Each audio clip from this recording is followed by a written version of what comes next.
As a kid growing up on the East Coast, my passion was water skiing during my teen years.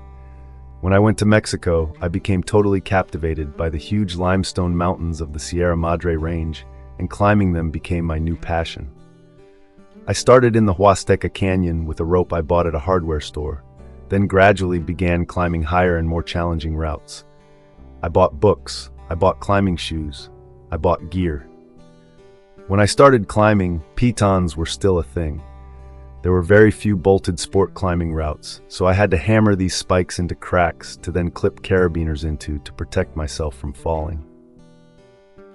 I loved the challenge of what was called trad climbing.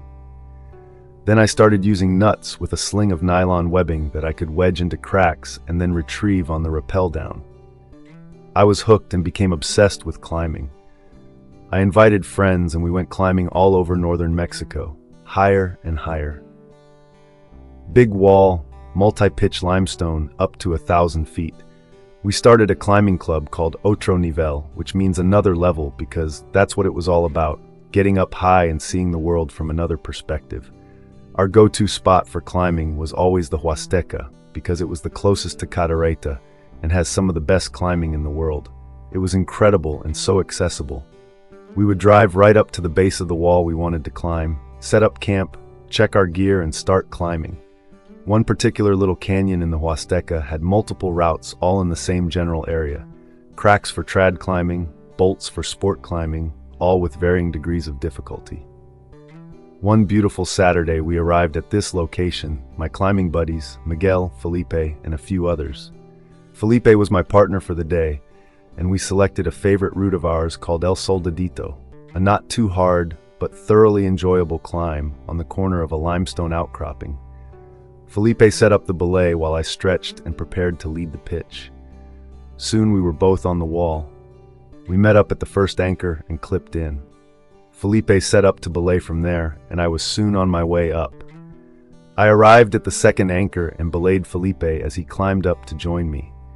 We repeated this process a few more times as we climbed several hundred feet. The view was spectacular, and our adrenaline was surging. The higher we climbed, the more vegetation and loose rock we encountered. On the final pitch, I was leading and was almost to the summit when I heard Felipe call out, "Paul, we have to go down." "What? No, we are almost there." "No, we have to go down now." "Come on, you can do it." I looked down at my friend and suddenly realized why he wanted to get down. His head was covered in blood. "What happened?" I asked. "You dislodged a rock and it hit me right on the top of the head. I have blood in my eyes and can't see." I didn't even realize that I had loosened a rock, and even less that it hit Felipe on his head. "I am so sorry." Felipe belayed me down to the last anchor. On the way down, I saw the space where just a minute before I had seen a rock the size of a large pineapple. It was gone. I don't know how, but I had sent it tumbling down to its encounter with Felipe's skull. There was a lot of blood, and I had nothing to stop the bleeding. Our priority was to get down. We took turns rappelling down each pitch all the way to the ground. Felipe sat in the van as I cleaned his wound, a Y-shaped laceration an inch or two long on the very top of his head. Praise God he wasn't looking up when the rock made impact.